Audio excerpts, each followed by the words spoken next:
Okay అండి. ఈరోజు మనం 131 పేజీ 10వ అధ్యాయంలోకి వచ్చాం. సేత్స్వరంలో జీవితంలో మృత్యువు స్థితిగతులు, మరణం తర్వాత తారసపడే అనుభవాలు అంత వింతగా అర్థం కానివిగా ఏం ఉండవు. అలాంటి పరిస్థితులనే మీరు మీ నిత్య జీవితంలోనూ ఎదుర్కొంటున్నారని తెలుసుకోగలిగితేనే మీ నిద్ర స్వప్నావస్థలలో మరణం తదుపరి అనుభవాలలో ఉండే కొలతలలోనే మీరు పాలు పంచుకుంటూ ఉంటారన్నది సత్యం. మీ నిద్ర స్వప్నావస్థలలో మరణం తదుపరి అనుభవాలలో ఉండే కొలతలలోనే మీరు పాలు పంచుకుంటూ ఉంటారన్నది సత్యం. ఇది జాగ్రత్తగా గుర్తుపెట్టుకోవాలి. రాత్రివేళ జరిగే ఆ సాహస యాత్రలలో చాలా భాగం మీకు అసలు గుర్తుండదు. మీకు గుర్తొచ్చే ఆ స్వల్ప భాగం చాలా వింతగాను గందరగోళంగాను ఉంటుంది. ప్రస్తుతపు మీ అభివృద్ధి స్థాయి చేతనతో మీ లోపల ఒక పరిసరాన్ని మీరు సంభాళించలేరు. మీరు మీ శరీరం నిద్రిస్తున్నప్పుడు సైతం మీరు ఒక అర్థవంతమైన లక్ష్య శుద్ధి ఉన్న సృజనాత్మకత స్థితిలో చేతనతో ఉంటారు. ఇది చాలా జాగ్రత్తగా అర్థం చేసుకోవాలి. ఏంటంటే మనం నిద్రించట్లేదు, మనం ఎప్పుడూ మెలకుగానే ఉంటాం. శరీరం మాత్రమే నిద్రిస్తుంది. నిద్రిస్తున్నప్పుడు మనం వేరే సాహసయాత్రలో, నిద్ర స్వప్నావస్థలలో ఉన్నప్పుడు అదొక సాహసయాత్ర జరుగుతూ ఉంటుంది. అప్పుడు మరణం తదుపరి మీరు ఎదుర్కొంటారని నేను చెప్పిన ప్రక్రియలలో పాలు పంచుకుంటారు. మీరు మీ ప్రధానమైన ఏకాగ్రత దృష్టిని వివిధ కొలతల ప్రక్రియలలో నిలుపుతారు. నిజానికి వాటిలోనే మీరు అవిచ్ఛిన్నంగా పనిచేస్తుంటారు. అసలు ఎంత అద్భుతంగా అవిచ్ఛిన్నంగా, ఏ మాత్రం తేడా లేకుండా, మనం ముక్కలైపోకుండా చాలా స్ఫూర్తివంతంగా అక్కడ పనిచేయడం జరుగుతుంది. మీ మెలకువ జీవితంలో మీ అవిచ్ఛిన్నమైన కొనసాగింపు కోసం రోజువారీ భౌతికంగా మీరు ఎదుర్కొనే వాటితో ఎలాగైతే ఒక పెద్ద జ్ఞాపక భాండాగారాన్ని సిద్ధం చేసుకుంటారో, అలాగే మీ కలలు కనే ఆ నేను కూడా అంతే పెద్ద భాండాగారాన్ని సిద్ధం చేసుకుంటుంది. మీ జీవితం సాగుతున్నంత అవిచ్ఛిన్నంగానే మీ నిద్రా జీవితం కూడా కొనసాగుతుంది. మనం ఇక్కడ ఎలాగైతే అప్పుడు అది చేయాలి, ఇప్పుడు ఇది చేయాలి అని మన టైంని డివైడ్ చేసుకొని పనులు చేస్తూ ఉంటామో, ఏమాత్రం కూడా గ్యాప్ ఇవ్వకుండా, అలాగే ఆ కలలో కూడా, ఆ స్వప్నావస్థలో కూడా మనము చక్కగా మనం అవిచ్ఛిన్నంగా పనిచేస్తూ ఉంటాం. నిజానికి చాలా ఎక్కువ పని చేస్తూ ఉంటాం ఇక్కడికంటే. మరి అందుచేత మీలోని ఒక భాగానికి కలలో తారసిల్లే ప్రతి అనుభవం ఎరుకలో ఉంటుంది. మీ భౌతిక జీవితం ఎలా భ్రాంతి కాదనుకుంటున్నారో అలాగే మీ కలలును. మనం ఇదంతా సత్యం అని ఎలాగైతే అనుకుంటున్నామో మన కలలు కూడా అలాగే సత్యము. అంటే మరి ఇది వెళ్ళిపోయేదే, అది వెళ్ళిపోయేదే. అంటే ఎంత సత్యమో అంత భ్రాంతి ప్రతిదీ కూడా. అవన్నీ కూడా మన యొక్క అనుభవాలు ప్లస్ మన యొక్క కోరికల సమాహారాలు. మీ కలలుగనే నేను దృష్ట్యా మీ భౌతిక నేను ఒక స్వాప్నికుడు. సో ఇప్పుడు కలలో నేను చూస్తున్నాను కదా, నేను కలగంటున్నాను కదా, దానికి ఇప్పుడు మనం కళ్ళు తెరిచిన తర్వాత వాడు సైలెంట్ అయిపోతాడు. కలలో ఉన్న ఆ నేను సైలెంట్ అయిపోయి దీనికి సాక్షిగా ఉంటాడు. ఇప్పుడు వాడు సైలెంట్, మళ్ళీ కలలో వీడు సైలెంట్, ఈ నేను సైలెంట్. అలాగా ఒకళ్ళకొకళ్ళు కలలు కనే వాళ్ళుగా మిగిలిపోతారు. మీ కలలు కనే నేను బయటికి పంపే స్వాప్నికుడు మీరే. మీ రోజువారీ అనుభవాలే మీ కలల నేనుకు కలలు. సో ఆ లోపల ఉన్న నేనికి మనం బయట చేసేవన్నీ కలలు. మనకి ఆ కలలు మనం నిద్రపోయేటప్పుడు ఎలాగైతే కలలు వస్తున్నాయో, వాడిప్పుడు సైలెంట్ గా ఉన్నాడు కాబట్టి ఇవన్నీ మన పనులన్నీ, మనం చదువుతున్నది కూడా వాడికి ఒక కళ. కాబట్టి మీ కలలుగనే నేనును నా వాస్తవికతే వాస్తవం అనే పక్షపాత ధోరణితో చూడటం వల్ల మీ కలలుగనే నేను మీ వాస్తవానికి భ్రమ అనిపిస్తుంది. మనం కళ్ళు తెరవగానే ఆ కళ కరిగిపోతుంది, నిద్రలేవగానే కరిగిపోతుంది కాబట్టి, మాయమైపోతుంది కాబట్టి అదంతా భ్రమ అని మనం అనుకుంటున్నాం. అలాగే ఇదంతా కూడా భ్రమే అనేది వాడికి తెలుసు. సో ఇప్పుడు మనకు కూడా తెలిసింది ఇదంతా భ్రమే అని, వాస్తవం అంతా భ్రమే అని, కల లాంటిదే అని, కలే అని. నిజానికి కలలుగనే నేను వాస్తవికతలు మీ ఉనికికి స్వాభావికంగా పుట్టుకతో వచ్చినవి. నేను ఇదంతా ఇంత బాగా అర్థం చేసుకోవడానికి ప్రధానమైన కారణము పరమహంస యోగానంద గారు. వారి యొక్క 4 పుస్తకాలు చదివిన తర్వాత ఇవి ఇంకా బాగా అర్థమవుతున్నాయి. అయితే స్వప్నావస్థలో సవ్యత గోచరించకపోవటానికి కారణం మిమ్మల్ని మీరే కనికట్టు చేసుకొని అది లేదు అని నిర్ధారించుకోవటమే. మేల్కొన్న తర్వాత ఆ రాత్రి సాహసాలను భౌతికంగా అనువదించుకొని పరిమితమైన మీ వాస్తవికత స్వభావంలో ఇరికించే ప్రయత్నం కూడా చేస్తారనుకోండి. నాకు ఈ కళ వచ్చింది, ఎందుకు వచ్చింది, దీనికి కారణం ఏంటి, అలాగే ధ్యానంలో అనుభవం వస్తే నాకు ఈ అనుభవం వచ్చింది అని దాన్ని విశ్లేషించుకుంటాం. విశ్లేషించుకోవాల్సిన అవసరం ఏమీ లేదు. అయితే ఒక ప్రధానమైనటువంటి విషయాన్ని మాత్రం గ్రహించుకోవాలి. ధ్యానంలో కానీ స్వప్నంలో కానీ మనకి ఏదైనా దృశ్యం వచ్చింది అంటే, ఒకటి చాలా సంతోషకరమైన విషయాలు వస్తాయి, రెండు బాధాకరమైన దుఃఖపెట్టేటువంటి విషయాలు వస్తాయి, సో భయంకరమైన విషయాలు వస్తాయి. కాబట్టి సంతోషకరమైన విషయాలు వస్తున్నాయి అంటే మన చేతనని ఇంకా బాగా వృద్ధి చేయడానికి, మన పాజిటివ్ ఎనర్జీని పెంచడానికి వస్తున్నాయని అర్థం. అలాగే మనకి దుఃఖపూరితమైన బాధాపూరితమైనటువంటి అనుభవాలు కానీ కళలు కానీ వస్తున్నాయి అంటే మన దుఃఖాల్ని బాధల్ని అవి తొలగించడానికి, ఆ సినిమా అయిపోతోంది అని చెప్పడానికి వస్తున్నాయని అర్థం. అలా దాంట్లో నుంచి కూడా మనం పాజిటివ్ తీసుకోవాలంటే దీనికి షిరిడి సాయిబాబా యొక్క చరిత్ర మనకి బాగా సహాయం చేస్తుంది. ఏంటి అంటే కళల ద్వారా ఆయన కళల్లో రోగాలను తగ్గించిన అనుభవాలని చూపించారు. ఎవరికైతే రోగం ఉందో వాళ్ళకి 2 కళలు ఇచ్చి ఆ కళల ద్వారా నయం చేయడం జరుగుతుంది. కొందరికి ఆహార పదార్థాలని, ఉల్టా ఆహార పదార్థాలను ఇచ్చి నయం చేయడం జరుగుతుంది. విరోచనాలు జరుగుతున్నప్పుడు మనం పల్లీలు తినము, కానీ వేయించిన పల్లీలు చక్కగా పెట్టి విరోచనాలు తగ్గించిన సంఘటన కూడా చూపించారు. కాబట్టి ఏంటనమాట, మనం దానికి అవుతుందేమో అనే భయంలో మనం ఉంటాం. కాబట్టి మన భయం తొలగించడానికి గురువులు అలా మనపై ప్రయోగాలు చేస్తారు. మీరు కేవలం శరీరం కాదు, ఆత్మస్వరూపులు అనే సత్యాన్ని తెలియజేయడానికి. మరి కొంతవరకు ఇది సహజం. మీ దృష్టి రోజువారీ జీవితంలోనే కేంద్రీకృతం అవ్వటానికి ఒక కారణం ఉంది. దానిని ఒక సవాలుగా తీసుకున్నారు మీరు. ఎందుకు సవాల్గా తీసుకున్నాం? నేను, నా కుటుంబము, ఇది బతకడానికి, నేను ప్లస్ సమాజంలో ఒక పేరు, ప్రతిష్ట, కిరీటాలు పొందడానికి మరి అనేక సవాళ్లను తీసుకొని ఆ డబ్బులు సంపాదించడానికి కానీ, పేరు సంపాదించడానికి కానీ, ఈ భౌతికంగా ఒకళ్ళతో ఒకళ్ళు కళ్ళెదురుగ్గా ఉన్న నేను ఈ పోటీ పడుతూ, ఒకళ్ళతో ఒకళ్ళు పోటీ పడుతూ సాధించడానికి ఆ సవాళ్ళని ఎంచుకున్నాం.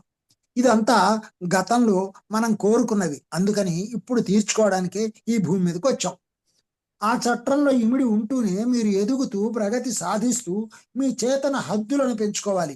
దీన్ని వదిలేయమని కాదు, ఇక్కడున్న కోరికల్ని, లక్ష్యాల్ని, గమ్యాల్ని సాధిస్తూనే మనం మళ్ళీ ఆత్మపరంగా ప్రగతిని సాధించడానికి మన చేతన యొక్క హద్దుల్ని పెంచుకోవాలి.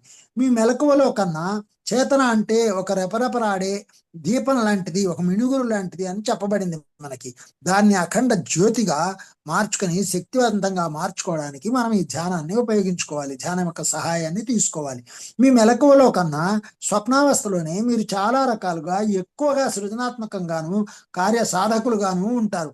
అక్కడ అసలు ఏది జరిగితే దాన్ని మనం యాక్సెప్ట్ చేస్తూ చూస్తూ అంతా నేనే చేస్తున్నాను, అన్నీ నేనే చేస్తున్నాను, నేనే కదా ఇంత గొప్పగా సాధిస్తున్నాను అనేటువంటి స్థితిలో ఉంటాం. అక్కడ ఏ అడ్డు ఆపు ఉండదు.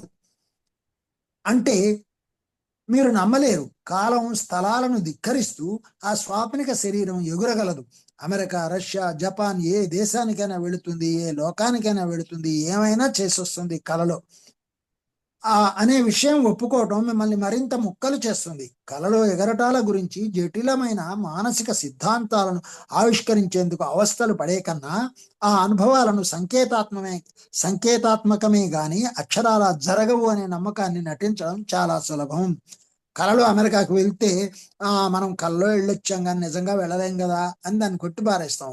కానీ మనం గట్టిగా కోరుకుంటే ధ్యానంలో వాస్తవంగా ఏం జరుగుతుందో చూడటం థర్డ్ ఐ ద్వారా ఆ ధ్యానానుభవాన్ని పొందడం జరుగుతుంది. చిన్న నిజం ఏమిటంటే అది కూడా మనకి నిజంగా తెలుసుకోవాల్సిన అవసరం ఉంటేనే జరుగుతుంది. ఎవరు కంగారు పడాల్సిన అవసరం లేదు. మనకు ఆ శక్తి స్థాయి వచ్చి దాన్ని తెలుసుకోవాల్సిన అవసరం ఏర్పడినప్పుడు మన యొక్క అంతరంగ ప్రపంచంలో నుంచి ఆ సూచనలు మనకు అంది, ఆ జ్యోతి ఏదైతే ఉందో ఆ పరంజ్యోతి మనకు ఆ శక్తిని అందిస్తుంది. చిన్న నిజం ఏమిటంటే మీరు కలగంటున్నారు అంటే మీరు ఎగురుతున్నారని అర్థం. ఇది తరచూ జరిగేదే. స్వాప్నిక స్థితిలో భౌతిక వాస్తవికతలో కేంద్రీకృతం కాని చేతనకు పుట్టుకతో వచ్చిన అత్యంత స్వాభావికమైన పరిస్థితులతో మీరు పనిచేస్తుంటారు. ఆ అనుభవాలలో చాలా వరకు మీ మరణం తదుపరి ఎదుర్కొనేవే సుమా. చనిపోయిన మీ బంధుమిత్రులతో మీరు సంభాషించవచ్చు, గత జీవితాన్ని ఒకసారి పునర్దర్శనం చేసుకోవచ్చు, పాత సహ విద్యార్థులను పలకరించవచ్చు, భౌతిక కాలంలో 50 ఏళ్ల క్రితం ఉన్న వీధుల్లో కూడా నడవవచ్చు, భౌతిక కాలాన్ని వెచ్చించకుండానే స్థలం గుండా ప్రయాణించవచ్చు, దారి చూపే వారిని కలిసి వారి సూచనలు పొందవచ్చు, ఇతరులకు బోధించవచ్చు, అర్థవంతమైన పని చేయవచ్చు, సమస్యలను పరిష్కరించవచ్చు, భ్రమలు కలిగించుకోవచ్చు. నేను గట్టిగా కోరుకున్నాను, కలలోను ధ్యానంలోనూ కూడా, నిద్రలోనూ ధ్యానంలోనూ కూడా ఎన్నో చోట్లకి వెళ్ళి ధ్యానం క్లాసులు చెప్పడం జరుగుతూ ఉంటుంది. అది నా ద్వారా. సో మనం ధ్యానం చేయడం ద్వారా ధ్యానం ప్రచారం చేయాలనేటువంటి సంకల్పం గట్టిగా ఉంది కాబట్టి అలాంటి అనుభవం వస్తుంది. ఈ నేనుకి ఏదైతే గట్టి సంకల్పాలు ఉన్నాయో ఆ సంకల్పాలకు సంబంధించిన అనుభవాలని, చిత్రాలని, దృశ్యాలను మనము ఆ యొక్క ధ్యానంలో కానీ, నిద్రలో, కలలో కానీ పొందడం జరుగుతుందన్నమాట. భౌతిక జీవితంలో భావన కలిగేందుకు, ఆ భావన ఒక భౌతిక ఆకృతిగా నిర్మింపబడేందుకు మధ్యన కొంత వ్యవధి ఉంటుంది. స్వప్న వాస్తవికతలో అది అలా ఉండదు. మరణం తదుపరి వాస్తవికతను ముందే తెలుసుకోవాలంటే మీ కలలుగనే నేను స్వభావాన్ని పరిశోధించి అవగతం చేసుకోవడం అద్భుతమైన మార్గం. కలను కలగా చూడడానికి ప్రయత్నం చేయాలి. ఇది కళ అని నిద్రపోతున్నప్పుడు వచ్చే కళని కూడా ఎరుకతో చూడడానికి సంకల్పించుకుంటే కళని కలగా చూస్తాం. ఇప్పుడు కళ్ళెదురుగ్గా ఉన్న దాన్ని వాస్తవంగా ఎలా అయితే చూస్తున్నామో ఇది ఒక కళ అనే ఎరుక కూడా మనం పొందాల్సిన అవసరం ఉంది. అలాగే కళని ఇది కూడా నిజమే, దీన్ని నేను చూస్తున్నాను, నా కళలో ఏం జరుగుతుందో నేను చూడాలి అని చూడవచ్చు అన్నమాట. నిద్రాస్థితిలో అయితే మీ శరీరం లోపల చేతన స్మృతి దృఢంగా ఉండటం వల్ల నిద్రిస్తున్నప్పుడు మీ శరీరాన్ని వదిలి వెళ్ళినా మీ మెలకువ చేతనకు సాధారణంగా ఆ విషయం గుర్తుండదు. నిద్రాస్థితిలో కలలలో మీరు కలుసుకునే వారంతా మీ స్మృతిలో ఉంటారు. వారిలోని కొందరిని మీరు మెలకువ స్థితిలో ఉన్నప్పుడు కలుసుకొని ఉండకపోవచ్చు. కొన్నేళ్ల తరబడి మీతో అనుభవాలు పంచుకున్న సహచరులు ప్రపంచంలో మరో భాగంగా ఎక్కడో ఉండవచ్చు. మీ మెలకువ స్థితిలో మీకు పూర్తిగా తెలియని కొత్త వాళ్ళై ఉండవచ్చు. మీ రోజువారీ ప్రయత్నాలు ఎలాగైతే అర్థవంతంగా ఒక లక్ష్యశుద్ధి కలిగి ఉంటాయో అలాగే మీ కలల్లోనివి కూడా కలిగి ఉంటాయి. ఆ కలల్లో కూడా మీ సొంతమైన ఎన్నో లక్ష్యాలను సాధిస్తారు. మరణం తదుపరి అనుభవంలో అవే పనులను కొనసాగిస్తారు. మీ భౌతిక అస్తిత్వానికి కావలసిన జీవం, బలం, సృజనాత్మకతలు మరణం తదుపరి కొలతలలోనే పుడతాయి. కాబట్టి ఇంకోలా చెప్పాలంటే మీ కలలుగనే నేను యొక్క మాంసాకారపు పొడిగింపే మీరు. మీ గ్రహింపులోని ఈ కలలుగనే నేను దాని సొంత వాస్తవికతకు నీడ. అంటే మీ కలలుగనే నేను మీ గుర్తింపులోని అన్ని భాగాలను ఒక చోట చేర్చే అవిన్నతను సూచించే ఒక మానసిక ప్రమాణం. కలలు కంటున్నది ఎవరంటే ఒక మానసిక ప్రమాణం. అది కలలుగనే నేను అంటే అది మీ మొత్తం గుర్తింపులోని ఒక బలమైన ఐకమత్య పార్శ్వానికి ప్రాతినిధ్యం వహిస్తుంది. సో ఈ నేనికి, ఆ కలలుగనే నేనికి ఐకమత్య పార్శ్వం ఆ పక్కని దానికి నాయకత్వం వహిస్తుంది అన్నమాట. మీ చేతన వాస్తవికతతో పోలిస్తే దాని అనుభవాలు స్పష్టంగాను, దాని వ్యక్తిత్వం మరింత సుసంపన్నంగాను ఉంటాయి. చేతన యొక్క వాస్తవికతతో పోలిస్తే లోపల జరిగేవన్నీ కూడా చాలా స్పష్టంగా, మరి ఎంతో సుసంపన్నంగా ఉంటాయి. కాసేపు మిమ్మల్ని మీరు ఒక చిన్న పిల్లవాడిగా అనుకోండి. నేనేమో బాగా వృద్ధి చెంది పెద్దగా అయినా మీ నేను ఎలా ఉంటుందో చెప్పడానికి పూనుకున్నాను అనుకోండి. నా వివరణలో నేను మీ పెద్ద నేను కొంతమేర మీ అభివృద్ధిని మించి ఇప్పటికే మీలో భాగంగా ఉంది అంటాను అనుకోండి. అప్పుడు చిన్నపిల్లాడిగా అనుకుంటున్న మీరు నాకేమవుతుంది, ఆ పెద్ద నేను అవ్వాలంటే నేను చనిపోవాలా? ప్రస్తుతపు నేను మరణించకుండా ఇప్పుడు నేను కానీ ఆ పెద్ద నేను ఎలా అవుతాను అంటారు. అంటే ఇప్పుడు మరణం తరువాత వచ్చేది అనుభవాలతో ఏర్పడే నేను అనే శరీరం ఏదైతే ఉందో, ఆ ఎరుక ఏదైతే ఇప్పుడు సేత్ గారు ఉన్న స్థితి ఏదైతే ఉందో ఆ స్థితిని మనం సాధించుకోవాలి అంటే ఇక్కడ మనకి ఏమవుతుంది అని మనం అడిగామనుకోండి. అప్పుడు చెప్తున్నారు, మీరు కలలో సమస్యలను పరిష్కరిస్తారు. నిద్రలో నేర్చుకున్న ఆ పరిష్కార విధానం పగలు మీ చేతనలో గ్రహిస్తారు. మరణం తరువాత పునరవతరణకు చెందిన గమ్యాలు నిర్ణయించుకున్నట్లే కలల్లోనూ లక్ష్యాలు ఏర్పరచుకుంటారు. మానసిక నిర్మాణాన్ని మాటలలో చెప్పడం చాలా కష్టం. సాధారణంగా అందరికీ తెలిసిన వ్యక్తిత్వాన్ని వివరించడానికి ఎన్నో రకాల పదాలు వాడతారు. ఉపచేతన అహం, ఉపచేతన అహం, ఉత్కృష్ట అహం లాంటివి భౌతిక వ్యక్తిత్వంగా రూపుదిద్దుకునే అంతర్గత క్రియలు చిక్కును విడదీయడానికే ఇలాంటివన్నీ ఉపయోగిస్తారు. ఈ పదాలన్నీ పెట్టి మనకిప్పుడు మనస్సు, ఆత్మ, శరీరం అని ఎలాగైతే 3 ముక్కలు చేసుకొని మనం చూస్తున్నామో, నిజానికి ఈ శరీరము ఆత్మయే, ఆత్మలో భాగమే. శరీరము, మనసు, ఆత్మ అంతా కలిపి ఆత్మే. ఎందుకంటే ఈ శరీరం ఎంతైతే కనబడుతుందో అంత కనబడకుండా పోయేది. అంటే చక్కగా ఆత్మస్థితిలోకి పరివర్తితం చెందేది, పరిణామం చెందేది, ప్రగతిని సాధించేది. కనుక ఆత్మ వేరే, శరీరం వేరే లేదు. అలాగే మనస్సు, మనస్సు కనపడకపోయినా ఈ శ్వాసతో కలిసి ఉంటుంది. కాకపోతే ఆత్మ స్పిరిట్ అని మనం పిలుస్తున్నాం. ఆ స్పిరిట్ అంటే ఏంటనమాట? చాలా తేలికైనటువంటిది, ఆ తేలికైనటువంటి జ్వాల లాంటిది, జ్యోతి లాంటిది. కాబట్టి అది అస్సలు బయటికి కనబడదు. కాబట్టి ఈ మూడిటి సమాహారమే ఈ శరీరం. సో ఇక్కడేమి తేడా లేదు. మనం విడదీసుకున్నాం, పేర్లు పెట్టుకున్నాం, దాంట్లో ఏముంది, దీంట్లో ఏముంది, దాని ద్వారా ఏం జరుగుతుంది, మరి ఆత్మకి శరీరం ఎలా సహాయం చేస్తుంది, శరీరానికి ఆత్మ ఎలా సహాయం చేస్తుంది, ఈ రెండింటి మధ్య మనస్సు ఎలా పనిచేస్తుంది, మనస్సు ఆత్మ యొక్క, శరీరం యొక్క సహాయాన్ని ఎలా తీసుకొని అభివృద్ధిని సాధిస్తూ ఆత్మస్థితిలోకి ఈ శరీరాన్ని నడిపిస్తోంది. అందుకనే మనస్సుని మనస్సుతోటే ఖాళీ చేసుకోవడమే ధ్యానం అంటే, ముళ్ళుని ముళ్ళుతో తీయడమే ధ్యానం అంటే. కాబట్టి కలలుగనే నేను కూడా అంతే క్లిష్టమైనది. కాబట్టి దానిలోనూ కొంత భాగమేమో భౌతికత కొనసాగింపుకు భద్రత కలిగించే లోతైన స్థాయిలలో సృజనాత్మకత సాధనాలను చూసుకుంటుంది. సో కలలుగనే నేను కూడా ఈ భౌతిక నేనుకు కాస్త సృజనాత్మకతని ఇవ్వడానికి, ఆ శక్తిని ఇవ్వడానికి, భద్రత కల్పించడానికి చాలా క్రియేటివ్గా, సృజనాత్మకంగా ఆ సాధనాలని వెతుక్కుంటుంది. మరికొంత భాగం ఇప్పుడు తెలియకుండా ఉన్నటువంటి వ్యక్తిత్వంలోని మరింత విస్తృత అంశాలతో సందేశ ప్రక్రియలో ఉంటుంది. మనలోని ప్రతి కణం కూడా ఎంతో అద్భుతమైన సందేశ ప్రక్రియలో ఉండి ఒకదానితో ఒకటి మాట్లాడుకుంటూ మనకి సహాయం చేస్తున్నాయి.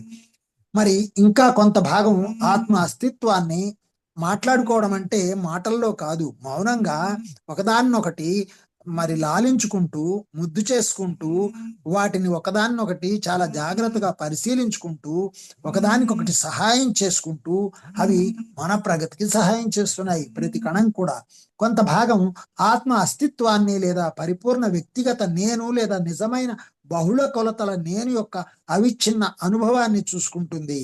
ఆత్మ ఈ శరీరాన్ని సృష్టిస్తుంది. సృష్టికర్త తన సృష్టిని ఎన్నడూ చిన్న చూపు చూడడు కదా. ఆత్మ భౌతిక అస్తిత్వాన్ని కల్పించేది ఒక కారణం కోసం, అంతే తప్ప భౌతిక జీవితం పట్ల విముఖత్వం కలిగించడం కోసం కాదు. ఇంద్రియ సుఖాల వలయంలో ఉన్న మిమ్మల్ని వాటికి దూరం చేయటం కోసం కాదు. లోపలికి జరిగే ప్రయాణమైనా ఇప్పుడు మీకు తెలిసిన అందం, పరమార్థాలను అంతకన్నా అధికంగా లభించేలా చెయ్యాలి. పూర్తి సంతోషం, వికాసం అంటే మీ సామర్థ్యాలన్నింటినీ వాడటం, ఉత్సాహంగా లోపలి కొలతలను పరిశీలించటంలతో సరైన అవగాహన కనుక ఏర్పడితే మరణం తదుపరి పరిసరాలు, పచ్చిక మైదానాలు, అనుభవాలు ఇప్పుడే మీకు పరిచయం అవుతాయి. మీకు తెలిసిన మిగతా వాటిలాగే అవి స్పష్టంగా కనిపిస్తాయి. ఇలాంటి అంతర్గత పరిశోధనలు మరణం తదుపరి అస్తిత్వం గురించిన మీ అపోహలను తొలగిస్తాయి. మీ అపోహలను వీలైనంత త్వరగా వదిలించుకోవాలి, ఎందుకంటే అవి మీ ప్రగతిని నిరోధిస్తున్నాయి. మరణానికి భయపడుతూ మరణం తర్వాత ఏం జరుగుతుందో, ఎలా ఉంటుందో అన్న భయంతో ఈ పొడిగింపులో అనేక రోగాలు, బాధలు, వ్యాధులు, అనుమానాలు ఇవన్నీ మన లోపల చేరుతూ ఉంటాయి. సో ఆ ధ్యానం ద్వారా వీటన్నిటిని చక్కగా క్లీన్ చేసుకున్నట్లయితే మనకి అవరోధాలన్నీ వెళ్ళిపోయి ఆ తర్వాత పరిస్థితులన్నీ మనకి ఇప్పుడే ఆ సినిమా అంతా కూడా మన ముందు కనబడుతుంది. మనం దాన్ని చక్కగా యాక్సెప్ట్ చేయడానికి సిద్ధంగా ఉంటాము, ఏర్పరచుకుంటాము. మీరు భౌతిక వాస్తవికత పట్ల కనుక తృప్తిగా ఉంటే ఈ లోపల పరిసరాలకు చెందిన అధ్యయనానికి మెరుగైన స్థితిలో ఉన్నారన్నమాట. సో మనం గనక ఈ బయట జరుగుతున్న అనుభవాల పట్ల, మనకి పొందినటువంటి జ్ఞానం పట్ల మనం గనక తృప్తిగా ఉంటే ఈ లోపల పరిసరాలకు చెందిన అధ్యయనానికి మెరుగైన స్థితిలో ఉంటాం. అంటే మన లోపల చదువుకోవడానికి చాలా మెరుగైన స్థితిలో, ఉన్నత స్థితిలో ఉంటాం. ఇప్పుడు ఉదాహరణకి నేను డిగ్రీ చదువుతున్నప్పుడు బుద్ధ భగవానుడి యొక్క డ్రామా ఒకటి మాకు భగవాన్ బుద్ధ అనో ఏదో సంథింగ్ ఆ పేరుతోటి నాన్ డీటెయిల్ ఒకటి ఉండేది. అలాగే చిన్నప్పుడు 6వ తరగతి చదివేటప్పుడు కృష్ణ కుచేల మైత్రి మీద ఒక చిన్న డ్రామా లాంటిది ఉంది. అప్పుడు చదువుతున్నప్పుడు 6వ తరగతి చదువుతున్నప్పుడు ఆ డ్రామా వేశాం మా క్లాస్ పిల్లలు. అలాగే ఈ డిగ్రీ చదువుతున్నప్పుడు బుద్ధుడి యొక్క నాటకం చదువుకున్నాము, దాని గురించి ఎగ్జామ్స్ రాసాము. అలాగే రాధాకృష్ణ అని ఒక నాణిటేలు ఉండేది, అది కూడా చదివి దానిలో కూడా జవాబులు రాసాము. రాధ యొక్క కృష్ణుడి యొక్క ఆత్మతత్వము, రాధ యొక్క ప్రేమ, అమలిన శృంగారము, వాటన్నిటి గురించి మాట్లాడుకున్నప్పుడు ఆత్మతత్వం బోధపడింది చాలా తక్కువ. అవన్నీ నాటకాలు, పురాణాలు, ఏవో వాళ్ళు అప్పుడు నిజంగా ఉన్నాయా, ఇవన్నీ ఏం లేవు, ఇవన్నీ మన కోసం క్రియేట్ చేసినవి, పెద్దవాళ్ళు రాసి పెట్టినవి అని అనుకున్నాను నేను. వాటిల్లో మనం యాక్ట్ చేసాం, కానీ నిజంగా వాటిల్లో మనం జీవించాం. నిజంగా ఆ పాత్రలో ఉన్నప్పుడు మనం కృష్ణుడిగానే జీవించాం, రాధగానే జీవించాం. సో అప్పుడు అలా నటించడం. ఇప్పుడు మనం మన శరీరంలో అసలైనటువంటి ఈ నేను అనే బయట నేను అనే పాత్రలో నటిస్తున్నామా, జీవిస్తున్నామా? జీవిస్తున్నాము అనేటువంటి ఎరుకలో ఉంటే దాన్ని నటనగా, జీవితమే ఒక నటనగా, పాత్రగా, నటన సూత్రధారి ఎవరు? నీకు నువ్వే సూత్రధారివి, పాత్రధారివి, నువ్వే కొని తెచ్చుకున్నటువంటి నాటకం ఇది అని, పట్టుకొచ్చుకున్న నాటకం ఇది అనుభవాల కోసం అని మనం తెలుసుకుంటాం. కాబట్టి బుద్ధుడు వచ్చినా, కృష్ణుడు వచ్చినా, ఎవరు వచ్చినా ఎవరి నాటకాన్ని వాళ్ళు తీసుకొచ్చి దాని ద్వారా ప్రపంచానికి చెప్పడానికి వచ్చారు. మనం ఇప్పుడు నేర్చుకోవడానికి వచ్చాము, మనం ఆ స్థితిలోకి ఎదగడానికి వచ్చాము. అదే మరి తృప్తి. దీంట్లో ముఖ్యంగా ఇక్కడ నేను చెప్పదలుచుకున్న ఈ పదం తృప్తి గురించి ఏంటి అంటే, బుద్ధుడి నాటకంలో బుద్ధుడు ఒక వనంలో, ఒక తోటలో, లుంబిని వనంలో అక్కడ కూర్చొని ఉన్నప్పుడు అక్కడి నుంచి ఆయన కళ్ళు మూసుకొని కూర్చొని ఉండగా ఒక అమ్మాయి అటు నుంచి పరిగెడితే వెనక నుంచి ఇంకొక అతను వచ్చి, ఇటు నుంచి ఒక అమ్మాయి వెళ్ళిందా అని కళ్ళు మూసుకున్న వాడిని మరి పిలిచి లేపి అడుగుతాడు. అడిగితే ఆయన నిజం చెప్పాలా, అబద్ధం చెప్పాలా? అప్పుడు ఆయన చెప్పారు ఏమనంటే, నేను కళ్ళు మూసుకొని ఉన్నాను, ఇటు నుంచి ఒక మనిషి వెళ్ళారు, అమ్మాయో అబ్బాయో నాకు తెలియదు అన్నాడు. అదేంటి తెలియదంటావు అంటే, నేను కళ్ళు మూసుకొని ఉన్నాను అన్నారు. అయితే ఇంతకీ నువ్వు పరిగెడుతున్నావు కదా, ఎందుకు అని బుద్ధుడు అడిగాడు. అడిగితే ఆ అమ్మాయి నాకు కావాలి అన్నాడు. అయితే నువ్వు దేని వెంట పరిగెడుతున్నావో తెలుసా అన్నారు బుద్ధుడు. అంటే దేని వెంట ఏంటి? అమ్మాయి వెంట అన్నారు. కాదు, నువ్వు తృప్తి వెంట పరిగెడుతున్నావు, పరిగెడితే అందేది కాదు తృప్తి, నువ్వు ఒక చోట కూర్చుంటే తెలుస్తుంది అని బుద్ధుడు ఆయనకి చెప్పడం జరిగింది. సో మనము తృష్ణ వెంట అన్నారు, తృష్ణ వెంట పరిగెడుతున్నావు అన్నారు. తృప్తి కోసం పరిగెడుతున్నాను అంటే కాదు, నువ్వు తృష్ణ వెంట పరిగెడుతున్నావు అన్నారు. సో తృప్తి కావాలి అంటే తృష్ణ రాలాలి, తృష్ణని గమనించాలి అని నేర్చుకోవడం జరిగింది. తర్వాత నాకు గుర్తొచ్చింది, ధ్యానం చేసిన తర్వాత ఆ వాక్యాలు గుర్తొచ్చాయి. అదే మీ భౌతిక జీవితంలో అంతా మీకు చెడుగానే కనబడుతుంటే, లేదా మంచి కన్నా చెడు ఎక్కువగా ఉన్నట్టు అనిపిస్తే మీరు ఇంకా సిద్ధంగా లేరని తెలుసుకోవాలి. మనం చెడునే చూస్తూ ఉంటే, అన్నింట్లో అందరిలో చెడునే చూస్తూ ఉంటే మనం ఇంకా మెరుగైన స్థితిలో లేము అని అర్థం చేసుకోవాలి.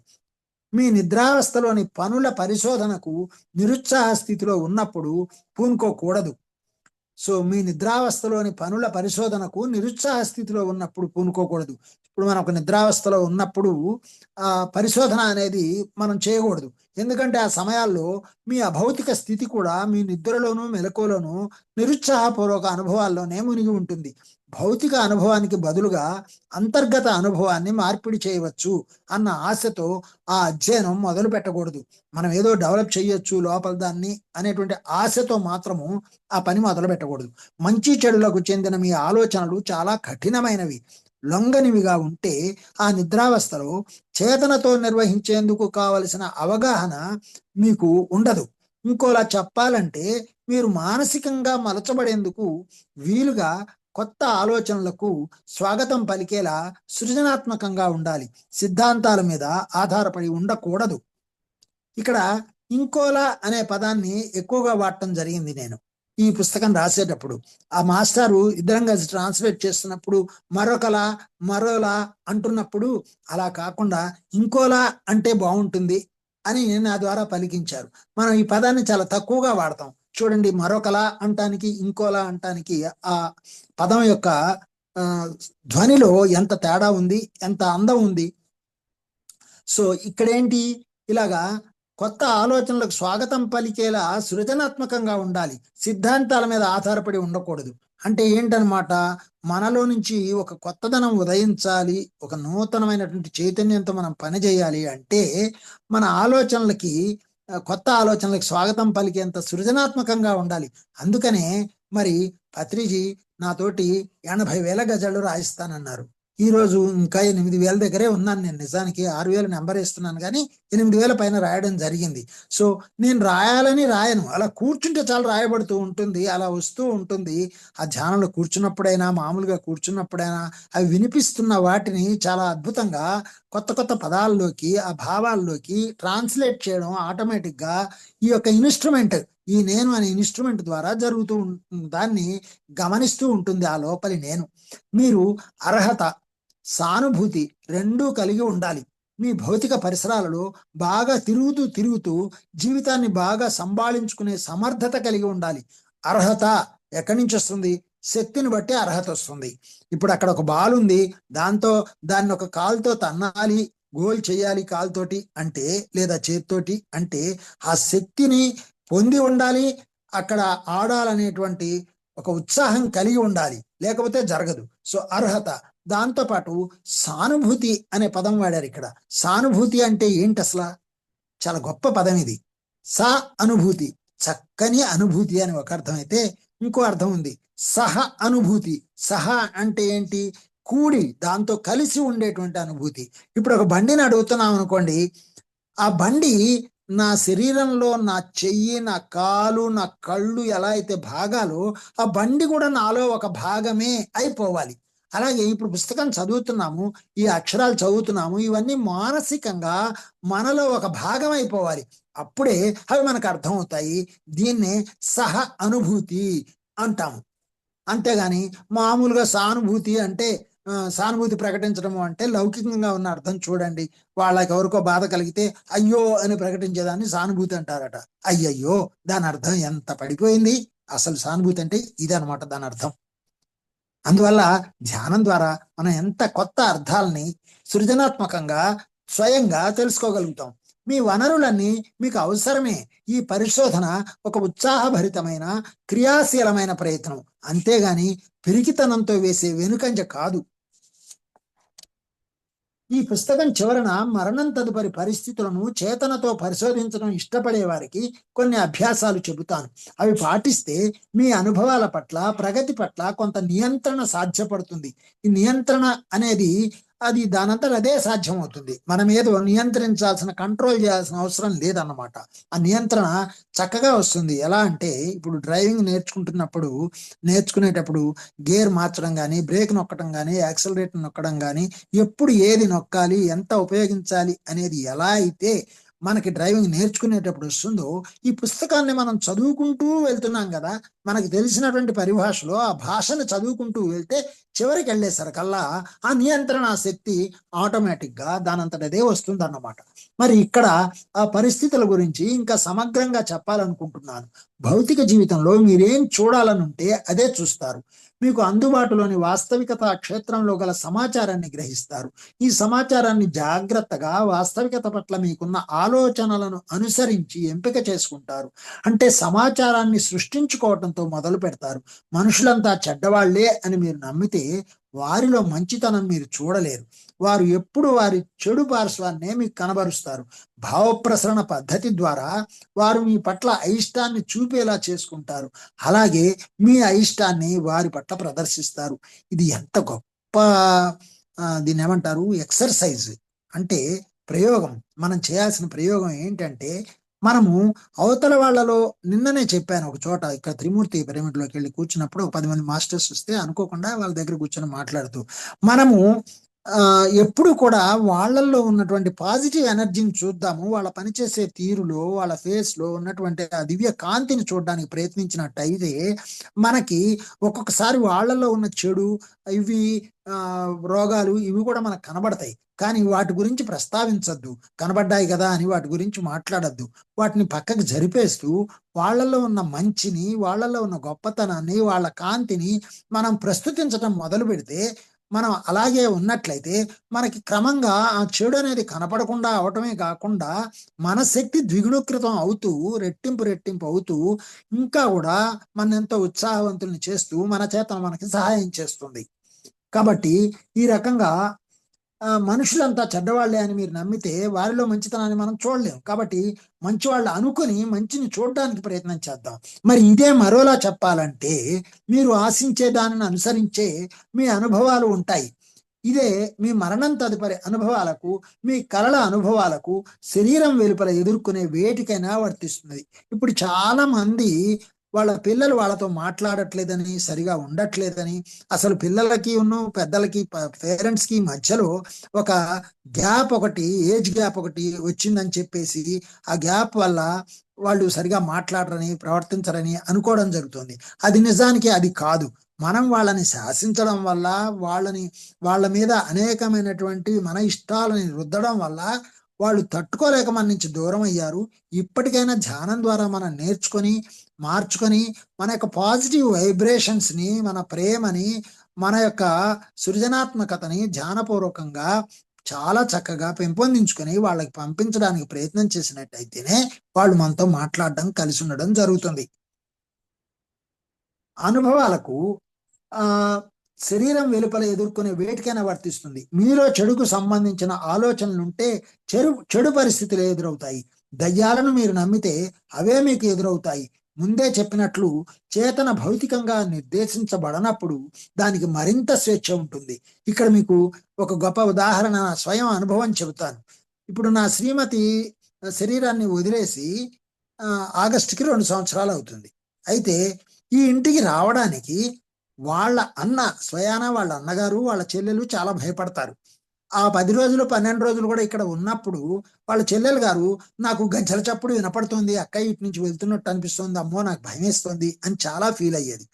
అదే నేను ధ్యానంలో కూర్చున్నప్పుడు మరి ఆమె ఇంట్లోకి రావడం నాకు కనబడింది.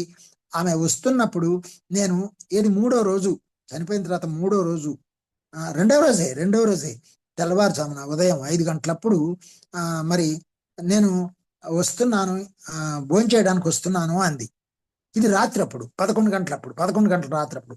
ఉదయం ఒకలా వచ్చారు, రాత్రి ఒకలా వచ్చారు. 11 గంటలప్పుడు వస్తూ నేను భోంచేయడానికి వస్తున్నాను అన్నారు.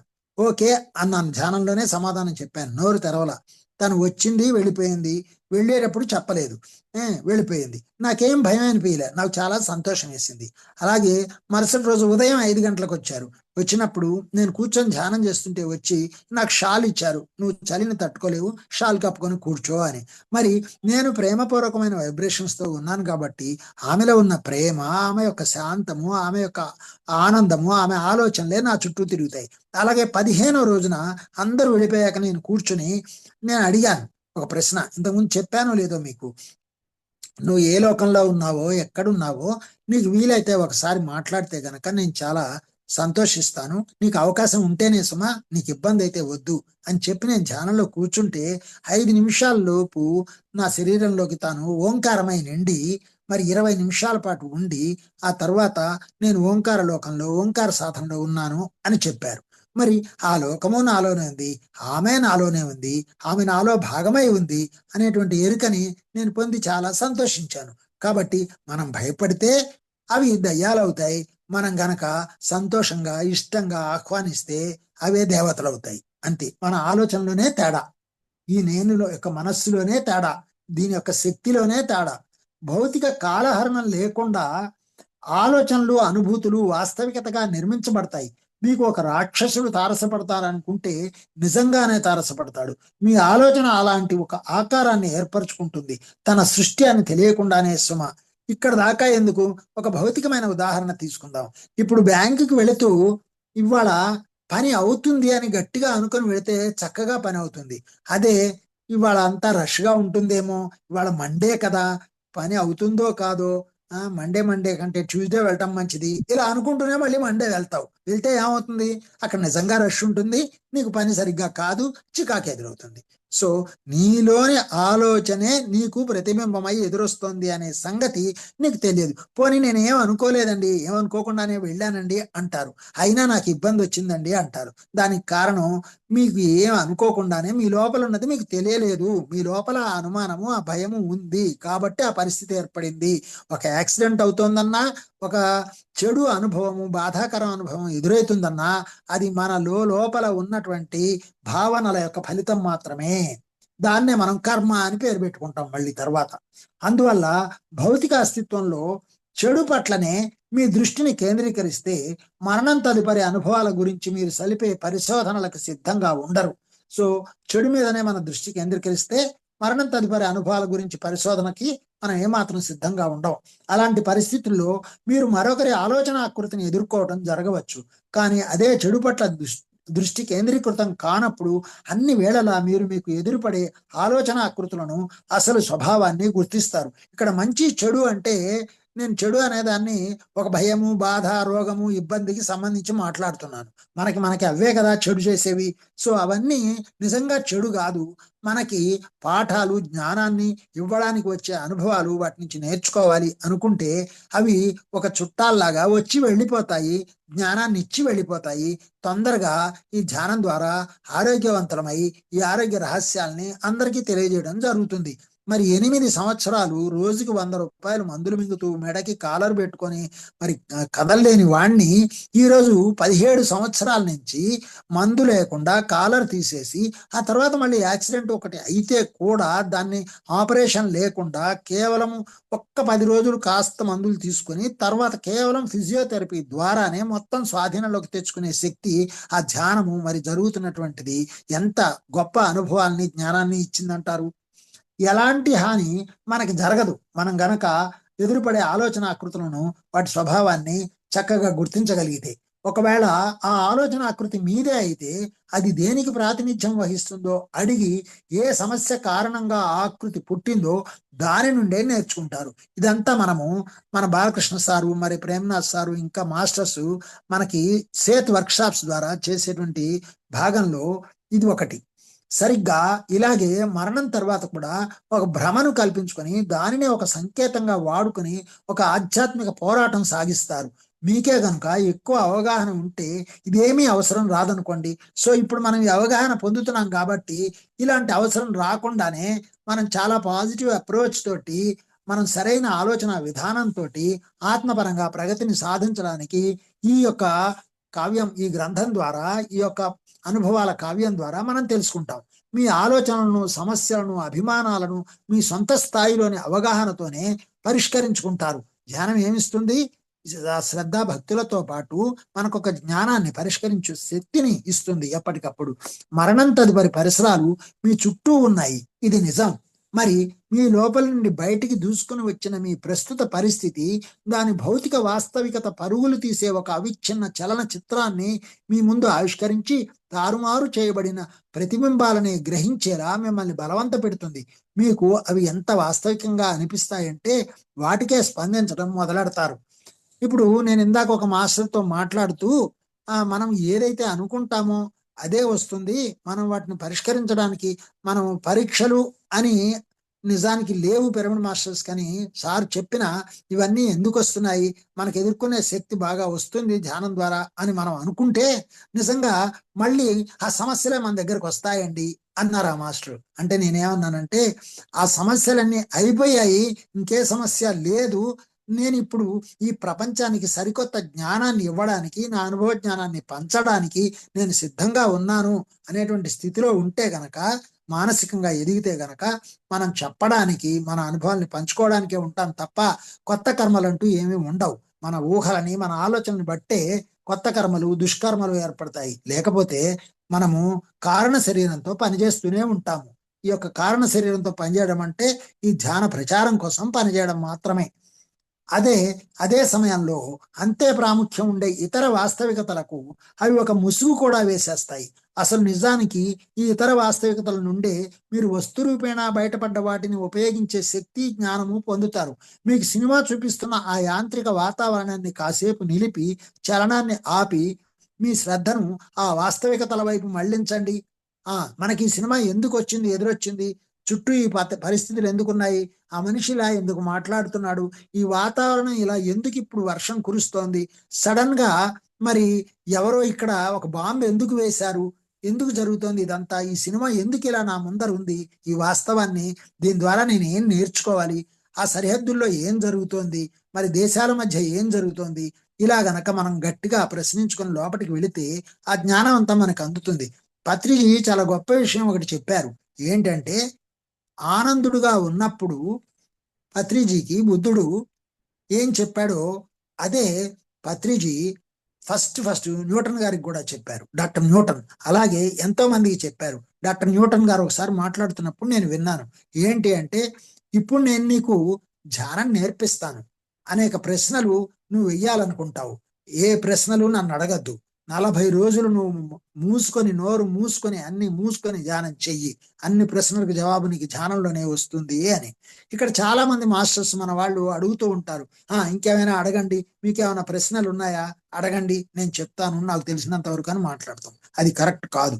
మీకు ఏ ప్రశ్న ఉన్నా మీరు ధ్యానం ద్వారా స్వయంగా జవాబు తెలుసుకోండి.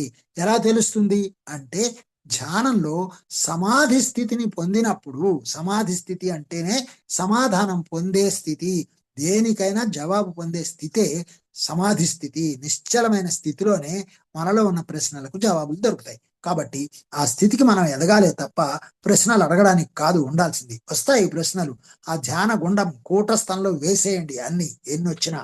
ఇంతకీ మొదట అవి ఉన్నాయని మీరు గుర్తించాలి. ఏవి? ఆ శ్రద్ధను వాస్తవికత వైపు మళ్లించడానికి కావాల్సిన పరిస్థితులు ఉన్నాయి. నేను చెప్పబోయే విధానాల కన్నా ముందస్తుగా అప్పుడప్పుడు మీకు మరొక ప్రశ్న వేసుకోవడం ఒక మంచి ఆలోచన.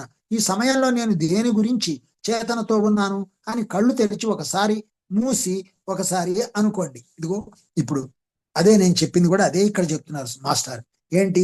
ఇప్పుడు నాకేం కావాలి అనేది స్పష్టత మనకు ఉండాలి. అది కళ్ళు తెరిచి కళ్ళు మూసినా కూడా ఇప్పుడు నాకేం కావాలి, నెక్స్ట్ ఏంటి అనే స్థితిలో ఎప్పుడు మనం ఉన్నట్టయితే గనక మనకు ఆ జవాబు, దానికి సంబంధించినట్టు పరిష్కారం దొరుకుతుంది. మరీ మీ కళ్ళు తెరిచి ఉన్నప్పుడు మీకు వెంటనే కనపడే వస్తువులే ఉన్నాయని నిర్ణయం చేసుకోకండి. ఖాళీగా ఉన్న స్థలం వైపు చూస్తూ నిశ్శబ్దంగా ఆలకించండి. ఖాళీ స్థలం ప్రతి అంగుళంలోనూ అణు నిర్మాణాలు ఉన్నాయి, కానీ గ్రహించడానికి వీల్లేదని మీకు మీరే నేర్చుకున్నారు. అలాగే మరి శబ్దాలు కూడా ఉన్నాయి, అయితే అవి వినే పరిస్థితి లేకుండా మీరు మీ చెవులను తయారు చేసేసుకున్నారు. అబ్బా, మనం ఎంత భాగ్యవంతులమండి. మీరు ఎన్ని వందల వేల కిలోమీటర్ల దూరంలో ఉన్నారు, మనం ఎంత దూరంలో ఉన్నాము. ఇప్పుడు మనము ఈ శబ్ద తరంగాలను, ముఖ్యంగా ప్రకంపనలను మనం అందుకోగలిగేటువంటి టెక్నాలజీని డెవలప్ చేసుకున్నాం కదా. ఈ టెక్నాలజీకి మనం కృతజ్ఞులుగా ఉండాలి. మరి ఇంత గొప్ప టెక్నాలజీని అభివృద్ధి చేసినటువంటి యొక్క విజ్ఞాన శాస్త్రం ఏదైతే ఉందో అది ఎంత భయంకరమైన పరిస్థితులకు వాడబడుతోంది. దాని నుంచి బయటపడాలంటే అందరికీ ధ్యానం ఎంత అవసరం. ఇలా ఉపయోగపడాలంటే టెక్నాలజీ అనేది ఇంకా ఎన్నో ఉపయోగాలు ఉన్నటువంటి అణుశక్తిని మనం అణుబాంబులుగా తయారు చేసి వాడుకుంటున్నామే. ఆ అణుశక్తిని ఎంత గొప్పగా వాడుకోవచ్చు మనం విద్యుత్ శక్తిగా మార్చుకోవడానికి. మరి అలా ఎన్నో ప్రయోజనాలని మానేసి మనం కోట్లు ఖర్చు పెట్టి బాంబులు తయారు చేసుకుని ఒకళ్ళనొకళ్ళు చంపుకోవడంలో ఎందుకు ఇరుక్కుపోతున్నాం? ఈ సరైనటువంటి ప్రజ్ఞా జ్ఞానం అందకనే కదా. సో మనం చేయాల్సిన పని ఎంత ఉంది. ఈ ప్రపంచాన్ని మనం వృద్ధి చేసుకోవడానికి, ఆరోగ్యవంతం చేసుకోవడానికి, ఆహ్లాదభరితం చేసుకోవడానికి. మీరు కలల స్థితిలో ఉన్నప్పుడు మీ అంతరింద్రియాలను ఉపయోగిస్తారు, మెలకువలో ఉన్నప్పుడు వాటిని తిరస్కరిస్తారు. సో ఇప్పుడు మనము లోపట ఉన్నటువంటి వాటిని మనం తిరస్కరిస్తాం. అసలు ఆ అంతరింద్రియాలు అంటే ఏంటి? ముఖ్యంగా దూర శ్రవణము, మరి దూర దృశ్యము, వాటిని మనం చూడడము, వినడము, అవే అంతరింద్రియాలు ఇచ్చేటువంటి శక్తి, ముఖ్యంగా రెండు. సో వాటి ద్వారా వినడానికి, చూడడానికి, తెలుసుకోవడానికి, పంచడానికి, మరి ఎన్నో మనలో ఉన్నటువంటి కోట్లాది లోకాలని తిరిగి ఆ జ్ఞానాన్ని పొందడానికి ధ్యాన శక్తిని ఉపయోగించుకోవాలి. మనము కళ్ళు తెరిచి ఉన్నప్పుడు వాటిని తిరస్కరిస్తాం కాబట్టి ఎక్కువసేపు ధ్యానంలో ఉండమని మనకి మాస్టర్స్ మనకి చెప్పడం జరిగింది. ముఖ్యంగా నిజానికి అంతరింద్రియాలకు భౌతికం కాని సమాచారం గ్రహించే పరికరాలు అమర్చి ఉన్నాయి. ఈ యొక్క భౌతికంగా కానటువంటి మన కళ్ళెదురుగా ఉన్న వస్తువులతో కాకుండా ఇంకా రకరకాలైనటువంటి సమాచారాన్ని గ్రహించడానికి కావాల్సినటువంటి పరికరాలు అంతరింద్రియాలకు అమర్చబడి ఉన్నాయి. మీరు 3 కొలతల వాస్తవికతలో ప్రవేశపెట్టుకునే ప్రతిబింబాలు వాటిని మోసగించలేవు. బహుళ కొలతలు అంటే మల్టీ డైమెన్షనల్. నేను మల్టీ డైమెన్షనల్ గా పనిచేస్తానని చాలా మంది చెప్పుకుంటారు, కానీ అవి ఒట్టి మాటలు. ప్రతి ఒక్కరూ మల్టీ డైమెన్షనల్ గానే పనిచేస్తున్నారు, కానీ అది ఎరుకలో లేదు. కాబట్టి దాన్ని ధ్యానం ద్వారా ఎరుకలోకి తెచ్చుకొని మనం ఎన్ని లోకాల్లో పని చేస్తున్నామో, ఎంత పని చేస్తున్నామో, ఏ పనులు చేస్తున్నామో తెలుసుకొని తద్వారా ఆ జ్ఞానాన్ని మనం మాటల్లో పెట్టడానికి, పుస్తకాల్లో పెట్టడానికి, అలాగే ప్రయోగాత్మకంగా పరిశోధనాత్మకంగా కొత్తవి సృజనాత్మకంగా తయారు చేయడానికి ఉపయోగించుకోవాలి. ఒక్క కూర చేయడంలో, వంట చేయడంలో కూడా చాలా గొప్ప సృజనాత్మకత ఉంది. మరి వాటన్నిటిని కూడా మనం ఎంత ప్రేమతో నేర్చుకోవాలి. ఒక పదార్థాన్ని తీసుకునేటప్పుడైనా, పెట్టేటప్పుడైనా మరి ఎంత ప్రేమ కావాలి. ఆ ప్రేమకు అసలు నిర్వచనం ఎక్కడుంది? అవి భౌతిక వస్తువుల్ని కూడా గ్రహించగలవు, అవి బయట ఉన్న వాటిని గ్రహించగలవు, కానీ ఆ పరికరాలు అంతరింద్రియాలకి ఎంతో సూక్ష్మంగా వాటికి అతికించబడి ఉన్నాయి, సృష్టించబడి ఉన్నాయి. అంతర్గత గ్రహింపు పద్ధతుల పొడిగింపే నిజానికి మీ ఇంద్రియాలు. ఈ బయట ఉన్న ఇంద్రియాలన్నీ కూడా అంతర్గత గ్రహింపు పద్ధతుల పొడిగింపే. గ్రహింపు పద్ధతుల పొడిగింపు అంటే ఇప్పుడు చిన్న ఉదాహరణ, ప్రాక్టికల్ గా పెద్ద వీటి గురించి ఏంటో గొప్ప గొప్ప పదాలు వాడారు, మనకు అర్థం కావట్లేదు అనుకోవాల్సిన అవసరం లేదు. అంతర్గత గ్రహింపు పద్ధతుల పొడిగింపే నిజానికి మీ ఇంద్రియాలు. ఇప్పుడు ఈ చెయ్యి ఉంది, ఈ చేతిని మనం ఆ పుస్తకం తీసుకోవడానికి వాడుతున్నాము అంటే లోపలున్నటువంటి ఇంద్రియాలు ఒకేసారి ఎంత పని చేస్తే ఈ చెయ్యి కదిలి ఆలోచన వచ్చి ఈ చెయ్యి కదిలి ఆ పుస్తకాన్ని తీసుకోవడానికి ఈ బాహ్య ఇంద్రియానికి సహాయం చేస్తున్నది. అంటే అంతరింద్రియాల యొక్క సహాయాన్ని మనం స్టడీ చేస్తే ఒక పుస్తకం తీసుకోవడమే కాదు, ఒక పెన్ను తీసుకోవడమే కాదు, ఒక గిన్నె తీసుకోవడమే కాదు, ఏది ఎలా తీసుకోవాలో దానికి ఈ చిన్ని మెదడు ఎంత చక్కగా కొన్ని లక్షల కంప్యూటర్లు చేయగలిగినటువంటి జ్ఞానాన్ని నిక్షిప్తం చేసుకుని ఉండి ప్రోగ్రామింగ్ చేస్తూ మనకు కావాల్సిన సహాయం చేస్తోంది. ఆ ప్రోగ్రామింగ్ అంతా స్టడీ చెయ్యాలి కదా. సో మరణం తర్వాత ఈ అంతర్గత గ్రహింపు పద్ధతులపైనే మీరు ఆధారపడతారు. సో మరణం తర్వాత ఈ భౌతిక శరీరం ఉండదు, ఈ చేతులు కాళ్ళు ఉండవు, ఈ కళ్ళు ఉండవు, సో ఇవేవి పనిచేయవు. అప్పుడు మనము అంతర్గత గ్రహింపు పద్ధతుల ద్వారా, అంతరింద్రియాల ద్వారా పనిచేస్తాం. ఎక్కువగా శరీరం వెలుపలే అనుభవాలకు అవే వాడబడతాయి. అవి అవిచ్ఛిన్నంగా, స్థిరంగా, మెలకుగా ఉన్నప్పటి చేతనకు దిగువన అసలు ఊతంగా పనిచేస్తున్నాయి. అందువల్ల ఇక్కడే మరణం తర్వాత గ్రహింపు స్వభావాన్ని పరిచయం చేసుకోగలరు. సో ధ్యానం ద్వారా మరణం తర్వాత ఉన్నటువంటి పరిసరాలని, పనితీరుని, గ్రహింపు పద్ధతుల్ని మనం ఎంతో అద్భుతంగా నేర్చుకుంటాం. అంటే ఎంత ధ్యానం చెయ్యాలో, ఎంత చెయ్యడం కాదు, అసలు నిజంగా ఎంత ధ్యానంలో ఉండాలో. ధ్యానం అంటే ఏమి లేదండి, అసలు ధీ ప్లస్ యానము. సారు తులసీదళంలో మొట్టమొదట్లోనే చెప్పారు. అది తులసీదళం చదవకుండానే ఈ తెలుగు ఒకటి బాగా చదువుకొని ఉన్నందుకు నాకు అది ఆటోమేటిక్ గా ధ్యానం చేస్తున్నప్పుడు ఓపెన్ అయింది. తర్వాత తులసీదళంలో చదివి నేను చాలా ఆనందించాను. ధీ అంటే బుద్ధి, ధీ అంటే కాంతి. సో బుద్ధిలోకి, కాంతిలోకి ప్రయాణమే యానమే ధ్యానము. బుద్ధిలోకి అంటే గతంలోకి, ధీ అంటే కాంతి, కాంతి అంటే విశ్వకాంతిలోకి, విశ్వమయ చేతన కాంతిలోకి మనం ప్రయాణం చేయడమే ధ్యానము అంటే. సో అది కళ్ళు మూసుకుంటే కానీ ఆ ప్రయాణం జరగదు. ఎందుకంటే కళ్ళు తెరిస్తే 80% శక్తి వృధా అవుతుంది, బయటికి డిశ్చార్జ్ అయిపోతూ ఉంటుంది అని మనం తెలుసుకున్నాం. కాబట్టి ఎంతసేపు కళ్ళు మూసుకొని ఉంటే అంత బాగుంటుంది. ఇది ధ్యానంలోకి రాకముందే కళ్ళు మూస్తేనే వెన్నెల అని నా చేత ఒక కవిత కూడా రాయబడింది 1990లోనే. సో అందువల్ల ఏంటంటే మన లోపల అంతా ఉంది అంతర్గతంగా. దానికి గర్వించకుండా సవినయంగా దానికి శిరస్సు వంచి నమస్కరిస్తూ ఆ ధ్యానాన్ని తీసుకోవడానికి దానికి ఎప్పుడూ ఒబీడియంట్ గా ఉండాలి. మన లోపల ఉన్న జ్ఞానమే మన గురువు, దానికి శిరసొంచడానికి సహాయం చేసేదే శ్వాస. కాబట్టి శ్వాస మొదటి గురువు, లోపల ఉన్న జ్ఞానమే మహాగురువు. జన్మల జ్ఞానం లోపలుంది. సో ఈ వాక్యం ఇంతవరకు ఎప్పుడు చెప్పలేదు. ఈ రకంగా చెప్పమని వాళ్ళ సూచన అవుతున్నప్పుడు కనెక్ట్ అయ్యి వాళ్ళు మాట్లాడుతుంటారు మన ద్వారా. మరి ఇంకోలా చెప్పాలంటే ఆ పరిసరాలు, స్థితిగతులు, ఆ గ్రహింపు పద్ధతులు అసలు మీకు కొత్తగా ఉండవు. మీకు తెలియని దేనిలోకో హఠాత్తుగా నెట్టివేయబడరు. ఎందుకంటే అది మీలో ఓ భాగమే. మీ భౌతిక జన్మకు ముందు మీలో ఒక భాగమే. ఇప్పుడు బండి నడుపుతున్నప్పుడు బండి మనలో ఒక భాగము అని ఎప్పుడు తెలిసింది? ధ్యానం చేశాక తెలిసింది. సో మనలో ఒక భాగానికి మనం దెబ్బ తగలకుండా ఎలా చూసుకుంటామో, ఎంత జాగ్రత్తగా చూసుకుంటామో అప్పుడు బండికి కూడా తగలకుండా చూసుకుంటాం. కాబట్టి అప్పుడు యాక్సిడెంట్ కాదు. ఇది నేను, అది నా బండి కాదు, అది ఆ బండి నాలో ఒక భాగము. అదనమాట అసలు విషయం. మీ భౌతిక మరణం తర్వాత ఆ బండి ఒక్కటే కాదు నాలో భాగం. అసలు ఇప్పుడు నా చుట్టూ ఉన్న ప్రతిదీ నాలో భాగమే, అంతా నేనే. అది అసలైన విషయము. మీ భౌతిక మరణం తర్వాత కూడా మీలో ఒక భాగమే. అయితే ఈ పరిస్థితులన్నీ మీ ప్రధాన భౌతిక చరిత్రలోని చేతన నుండి తుడిపివేయబడ్డాయి. సో మరణం తర్వాత మనం మళ్ళీ శరీరం తీసుకొని రావాలా ఇక్కడికి? మనము ఇక్కడే ఉన్నాము. మరణం తర్వాత కూడా మనం ఇక్కడే ఉంటాము. మనం ఎంత కాలం కావాలంటే అంతకాలం శరీరం లేకుండానే ఉంటాము. స్టడీ చేస్తూనే ఉంటాము. ఆత్మస్థితిలో, పూర్తి ఆత్మస్థితిలో స్టడీ చేస్తూనే ఉంటాము. నిజంగా ఇక్కడికి శరీరం తీసుకొని రావాల్సిన సమయం ఉంటేనే, అవసరం ఉంటేనే వస్తాము. దాన్నే కృష్ణుడు చెప్పాడు, సంభవామి యుగే యుగే. నేను సంభవామి, పుడతాను. సం అంటే చక్కగా, యుగే యుగే ప్రతి యుగంలోనూ. అంటే యుగం అంటే ఏదో కొన్ని వేల సంవత్సరాలు, లక్షల సంవత్సరాలు, కోట్ల సంవత్సరాలు కాదు. యుగే యుగే. యుగము అంటే సంధి కాలము, ఎప్పుడైతే అవసరమో అని అర్థము. యుగళము అంటే జంట. నీకు నేను ఎప్పుడైతే అవసరం అవుతానో అప్పుడు, నీ జంట ఎప్పుడు చేరాలో అప్పుడు నేను పుడతాను అని అర్థం. అంటే ప్రతి క్షణం నేను నీకు సహాయంగానే ఉన్నాను. భగవంతుడు అనేవాడు చెబుతున్నదే ఇది అనమాట. సంభవామి యుగే యుగే. ఎవరైతే కోరుకుంటారో, ఎవరైతే గట్టిగా దాని యందు దృష్టి పెడతారో, సంకల్పం పెడతారో, సంకల్పము చక్కని కల్పన, చక్కని భావన ఎవరైతే పెట్టుకుంటారో, గట్టిగా పెట్టుకుంటారో వాళ్ళకి ఆ దైవశక్తి లోపల నుంచి సహాయం చేస్తుంది. అదే కృష్ణ చైతన్యము. మానవ జాతికి తమ సొంత వాస్తవికతకి చెందిన రకరకాల భావనలు ఉండేవి. కానీ గత శతాబ్దంలో కావాలనే వాటి నుండి విముఖుడయ్యాడనిపిస్తోంది.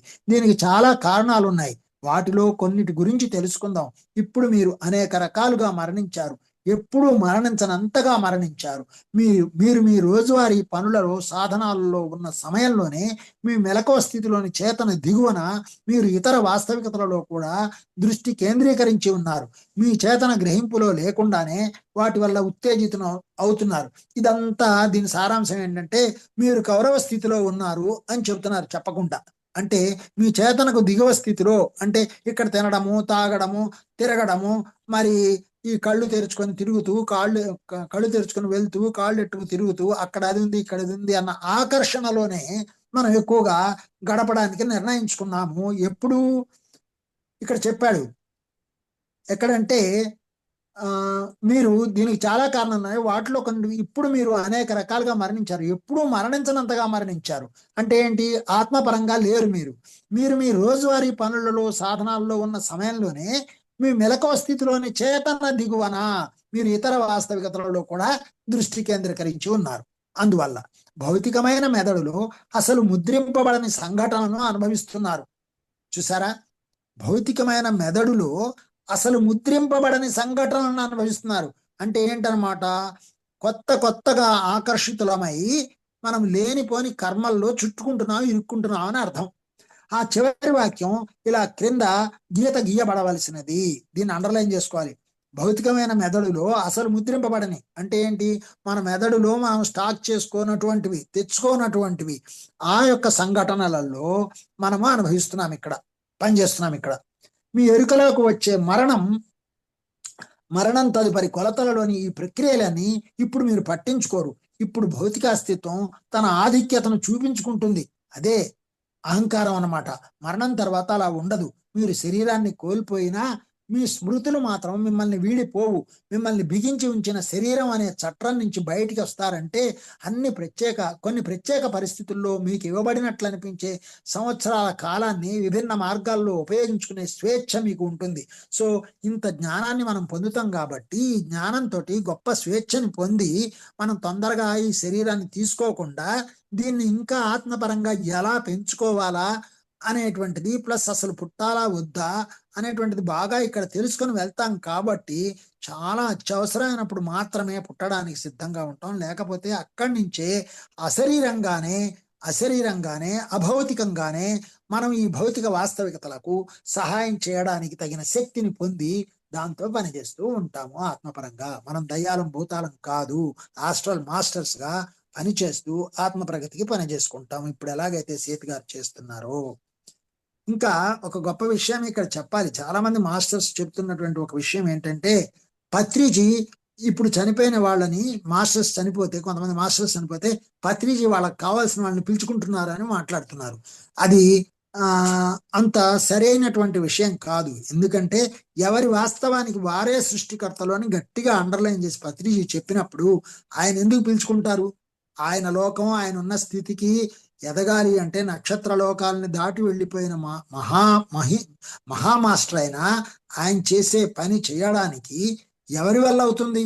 అందువల్ల ఎవరి స్థాయిని బట్టి వాళ్ళు వాళ్ళ లోకంలో ఉండి వాళ్ళ స్వయం అభివృద్ధితోటి ఎవరికి వారే యమునా తీరే డెవలప్ చేసుకోవాల్సిందే తప్ప భూమి మీదకి వచ్చాక కలుసుకున్నట్టుగా అక్కడ కలుసుకోవడానికి ఆ స్థాయిని చేరుకున్నప్పుడే, అంటే ఏదో నేను పైన లోకాలు చూపిస్తున్నానని కాదు, పైన ఏమీ లేదు, అంతా నీ లోపలే ఉంది. నువ్వు సాధించిన ప్రగతిని బట్టి ఆత్మస్థితిలో నీవు జన్మ తీసుకోవాలా వద్దా, జన్మ తీసుకుంటే ఎక్కడా, తీసుకోకపోతే ఎక్కడా, ఆ శక్తి స్థాయిలో ఉండడం జరుగుతుంది అన్నమాట. అది ఇవాళకి.